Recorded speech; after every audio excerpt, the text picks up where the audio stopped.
નમસ્કાર દર્શક મિત્રો, તમારું સ્વાગત છે ઓનલાઈન સોલ્યુશન ચેનલમાં। તો આજે આપણે આ વિડીયોની અંદર તમારે જો ઈ શ્રમ કાર્ડ કઢાવવું હોય તો આપણે ઘરે બેઠા જાતે જ તે આ ઈ શ્રમ કાર્ડ કઈ રીતે કઢાવી શકીએ એના વિશે આ વિડીયોની અંદર આપણે જાણકારી મેળવીશું। આખો વિડીયો તમે એકવાર જોઈ લેશો એટલે તમે ઘરે બેઠા મોબાઈલ અથવા કોમ્પ્યુટર કોઈ પણમાંથી જાતે જ ઈ શ્રમ કાર્ડ કઢાવી શકશો। તો તમે આખો વિડીયો જોવાનું ભૂલતા નહીં। હવે જો આ ઈ શ્રમ કાર્ડ છે, કાર્ડ એક છે પણ ફાયદા અનેક છે। તમને ઘણી બધી જગ્યાએ અલગ અલગ યુઝમાં આવશે, એટલે જો તમારું ઈ શ્રમ કાર્ડ જે તમે કઢાવેલ ન હોય તો આ વિડીયો જોઈને તમે કઢાવી શકો છો। તો ઈ શ્રમ કાર્ડ કઢાવવા માટે સૌપ્રથમ તમારે ગૂગલમાં ઈ શ્રમ કાર્ડ આટલું ટાઈપ કરીને એન્ટર કરી દેવાનું, એટલે પહેલી તે વેબસાઇટ આવી જશે eShram.gov.in। તો આપણે એની ઉપર ક્લિક કરી દેવાની, એટલે આ રીતનું પેજ આવી જશે। ગો ટુ મેઇન પેજ એની ઉપર ક્લિક કરી દેવાની, એટલે આ રીતનું પેજ ઓપન થઈ જશે। અને આ વેબસાઇટની લિંક વિડીયોના ડિસ્ક્રિપ્શનમાં પણ આપેલી છે, એની ઉપર ક્લિક કરશો એટલે સીધો આ પેજ ઓપન થઈ જશે। હવે આપણે ઈ શ્રમ કાર્ડ કઢાવવા માટે જમણી બાજુ આપણને અલગ અલગ ઓપ્શન આપેલા છે। હવે જો આપણું નવું તે ઈ શ્રમ કાર્ડ કઢાવવાનું હોય તો આયા પહેલો ઓપ્શન આપેલો છે રજિસ્ટર ઓન ઈ શ્રમ, એ જે આયા તમને પીળા કલરમાં બતાવી છે એની ઉપર તમારે ક્લિક કરી દેવાની, એટલે આ રીતનું પેજ ઓપન થઈ જશે। હવે ઈ શ્રમ કાર્ડ કઢાવવા માટે અહીં જો લખેલું છે કે તમારા આધાર કાર્ડની એક જરૂર પડશે, પછી આધાર કાર્ડની સાથે જે મોબાઈલ નંબર લિંક હોય એની એક તમારે જરૂર પડશે। હવે પેલું છે સેલ્ફ રજિસ્ટ્રેશન, તો એની અંદર આ ઓપ્શન આપેલો છે enter mobile number, Aadhaar link mobile number is preferred, એટલે કે આપણા આધાર કાર્ડ નંબરની સાથે જે પણ મોબાઈલ નંબર લિંક હોય એ તમારે આ જે બોક્સ આપેલો છે એની અંદર તમારો આખો મોબાઈલ નંબર એન્ટર કરી દેવાનો। પછી નીચે આ બોક્સની અંદર આ જે બાજુમાં કેપ્ચા બતાવ્યા એ એન્ટર કરી દેવાના। પછી નીચે બે ઓપ્શન આપેલા છે EPFO એટલે કે એમ્પ્લોયી પ્રોવિડન્ટ ફંડ, અને બીજું છે ESIC એટલે કે એમ્પ્લોયી સ્ટેટ ઇન્સ્યોરન્સ, એ બંનેની અંદર આપણે નો ટિક કરી દેવાની, તો જ તમને આગળ ફોર્મ ભરવા દેશે। જો બેમાંથી કોઈ પણમાં તમારું એકાઉન્ટ હશે તો તમને આગળ ફોર્મ ભરવા નહીં દે।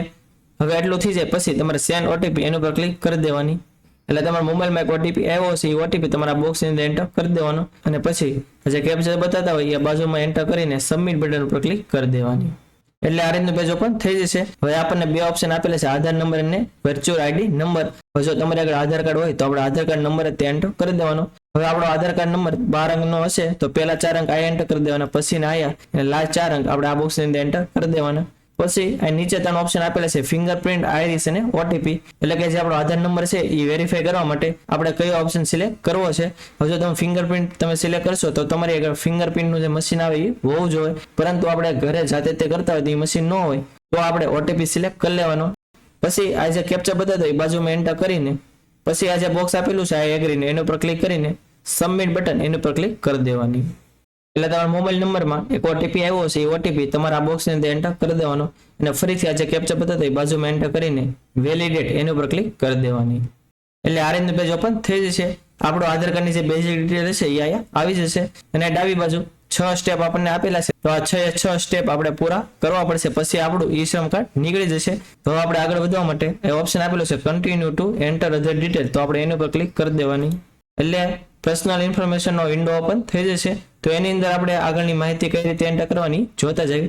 હવે એમાં પેલું છે રજિસ્ટ્રેશન ડિટેલ, એમાં પેલું છે આપણો મોબાઈલ નંબર, જે આપણે એકાઉન્ટ બનાવ્યું ત્યારે જે પણ એન્ટર કરેલો તે ઓલરેડી અહીંયા આવી ગયો છે। નીચે ઇમરજન્સી મોબાઈલ નંબર, જો તમારે ઉપર જે મોબાઈલ નંબર છે એની સિવાયનો બીજો કોઈ એન્ટર કરવો હોય તો તમે કરી શકો છો, નહીં કરો તો પણ ચાલશે। પછી આ છે ઈમેલ આઈડી, તમારું જે પણ ઈમેલ આઈડી હોય તમારે સિલેક્ટ કરી લેવાનું। પછી આ છે મેરિટલ સ્ટેટસ, તમારું જે પણ મેરિટલ સ્ટેટસ હોય તમારે સિલેક્ટ કરી લેવાનું। એમાં અલગ અલગ ઓપ્શન આપેલા છે અનમેરિડ હો, મેરિડ હો, પછી વિધવા હો કે ડાયવર્સ થયેલા હોય એટલા ઓપ્શન આપેલા છે। પછી નીચે મધર નેમ એટલે કે તમારા મમ્મીનું જે પણ નામ હોય તમારે એન્ટર કરી દેવાનું। પછી સોશિયલ કેટેગરી એટલે કે તમે કઈ કેટેગરીમાં આવો છો, જનરલ, ઓબીસી, એસસી કે એસટી, તમે જેમાં પણ આવતો હોય તમારે સિલેક્ટ કરી લેવાની। પછી આ છે સોશિયલ કેટેગરી સર્ટિફિકેટ, એટલે કે જો તમે એસસી, એસટી કે ઓબીસી માં આવતા હોય તો તમે જાતિનો જે પણ દાખલો કઢાવેલો એ તમારે અપલોડ કરવાનો થશે, તમારી ચોઈસ ફાઇલ ઉપર ક્લિક કરીને જે પડ્યો હોય સિલેક્ટ કરી લેવાનો। પછી આ છે બ્લડ ગ્રુપ, તો તમારું જે પણ બ્લડ ગ્રુપ તમને ખબર હોય તો એ તમારે સિલેક્ટ કરી લેવાનું। પછી આ છે ડિફરન્ટલી એબલ્ડ, એટલે કે તમે પીએચ એટલે કે હેન્ડીકેપ પર્સન હો તો તમારે યસ ઉપર ટિક કરી દેવાની, તો તમારે કઈ પ્રકારની ડિસેબિલિટી છે સિલેક્ટ કરવાની થશે, અને જો તમે પીએચ કેન્ડિડેટ ન હોય તો તમારે નો ઉપર ટિક રહેવા દેવાની। પછી આ છે નોમિની ડિટેલ, હવે તમારે નોમિની તરીકે જેને પણ રાખવાના હોય એની માહિતી આપણે એન્ટર કરવાની થશે, દાખલા તરીકે તમારા ફાધર છે, મધર છે, હસબન્ડ છે વગેરેને તમારે નોમિની તરીકે રાખવા હોય તો એની માહિતી આપણે એન્ટર કરવાની થાય છે। એમાં પેલું છે નેમ, તો એની અંદર તમારે જેને પણ નોમિની તરીકે રાખવા એનું નામ આખું આ તમારે એન્ટર કરી દેવાનું। પછી નોમિનીની જે પણ ડેટ ઓફ બર્થ હોય એ તમારે એન્ટર કરી દેવાની, આ તમે મેન્યુઅલી એન્ટર કરશો તો પણ ચાલશે, અને અહીંયા કેલેન્ડર આપેલું છે ત્યાંથી પણ તમે સિલેક્ટ કરી શકો છો। પછી જેન્ડરમાં એનું જે પણ જેન્ડર હોય તમારે સિલેક્ટ કરી લેવાનું। પછી આ છે રિલેશનશિપ વિથ એપ્લિકન્ટ, એટલે કે તમે જે નોમિની તરીકે રાખેલા છે એની સાથે તમારો શું સંબંધ છે, તમારે જે પણ સંબંધ લાગુ પડતો હોય તમારે સિલેક્ટ કરી લેવાનું. પછી છે નોમિની એડ્રેસ, એટલે કે નોમિનીનું જે પણ એડ્રેસ હોય તમારા બોક્સ ની અંદર એન્ટર કરી દેવાનું. પછી નોમિનીનો જે પણ મોબાઈલ નંબર હોય તમારે એન્ટર કરી દેવાનો અને પછી સેવ એન્ડ કન્ટિન્યુ એનું પર ક્લિક કરી દેવાની.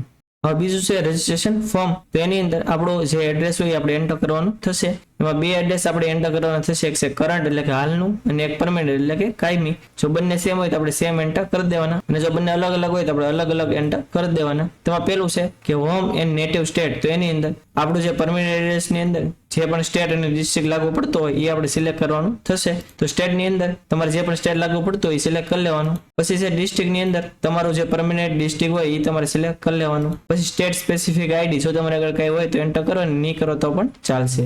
પછી કરંટ એડ્રેસ ની અંદર તમારું જે હાલનું સરનામું છે એ અર્બન એટલે કે સિટીમાં છે કે રૂરલ એટલે કે ગામડે છે, જે પણ હોય તમારે સિલેક્ટ કરી લેવાનું. પછી છે એડ્રેસ લાઇન 1 અને 2 એ બંનેની અંદર તમારું આખું એડ્રેસ સમાય એવી રીતે આખું એન્ટર કરી દેવાનું. પછી સ્ટેટ ની અંદર તમારે જે પણ સ્ટેટ લાગુ પડતો હોય સિલેક્ટ કરી લેવાનું. ડિસ્ટ્રિક્ટ ની અંદર જે પણ ડિસ્ટ્રિક્ટ લાગુ પડતો હોય એ સિલેક્ટ કરી લેવાનું. પછી તાલુકાની અંદર જે પણ તમારો તાલુકો લાગુ પડતો હોય તમારે સિલેક્ટ કરી લેવાનો.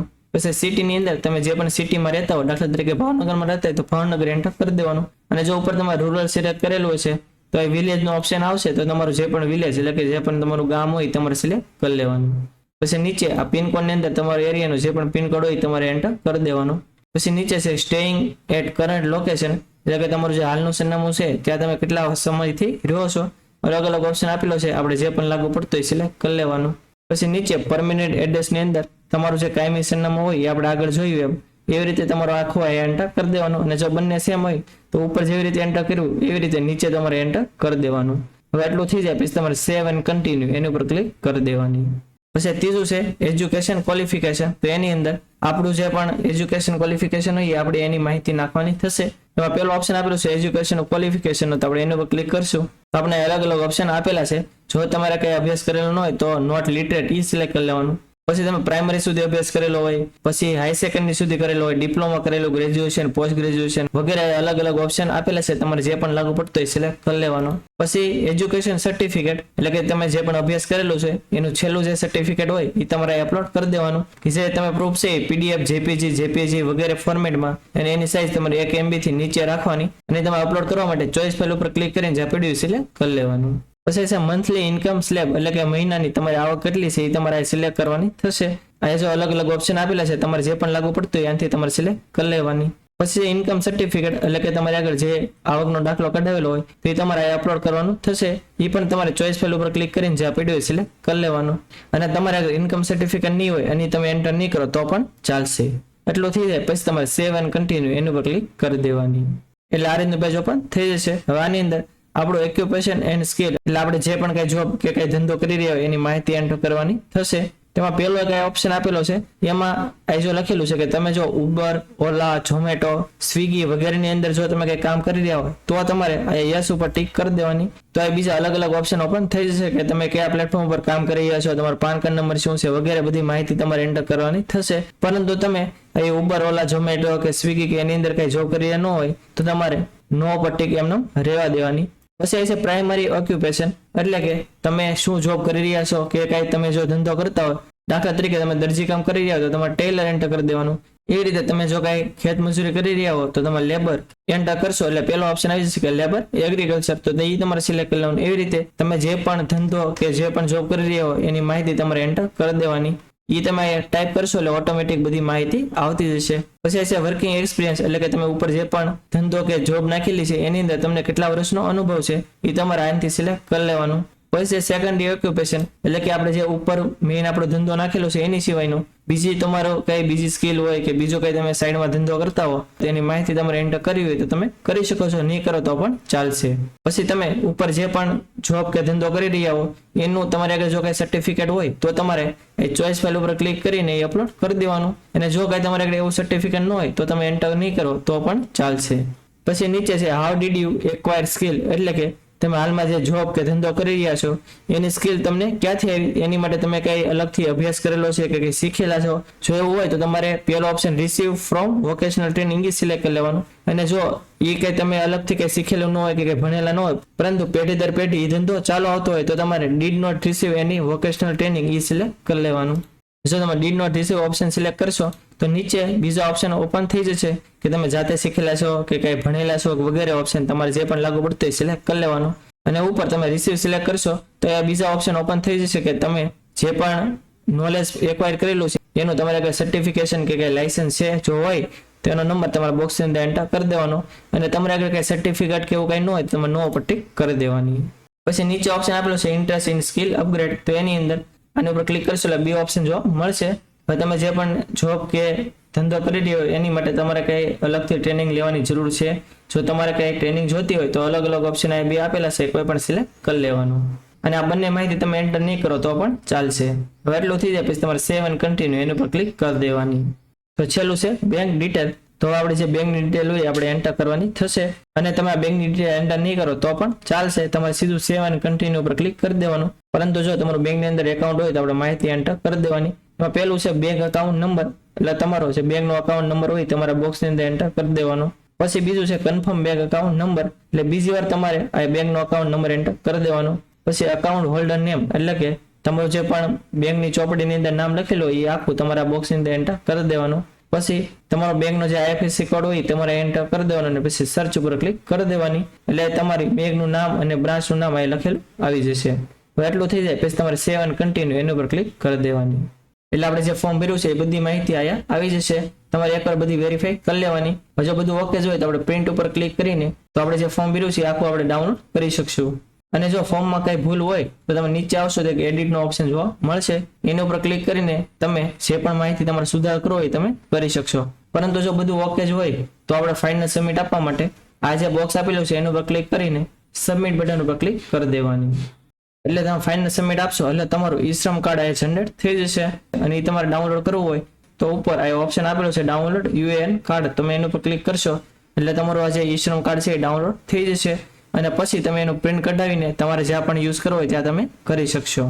હવે ઈ શ્રમ કાર્ડ ડાઉનલોડ થઈ જાય પછી કમ્પ્લીટ રજીસ્ટ્રેશનનો જે ઓપ્શન આપેલો છે આપણે એની ઉપર ક્લિક કરી દેવાની. તો ફરીથી આપણે હોમ પેજ ઉપર આવી જઈશું.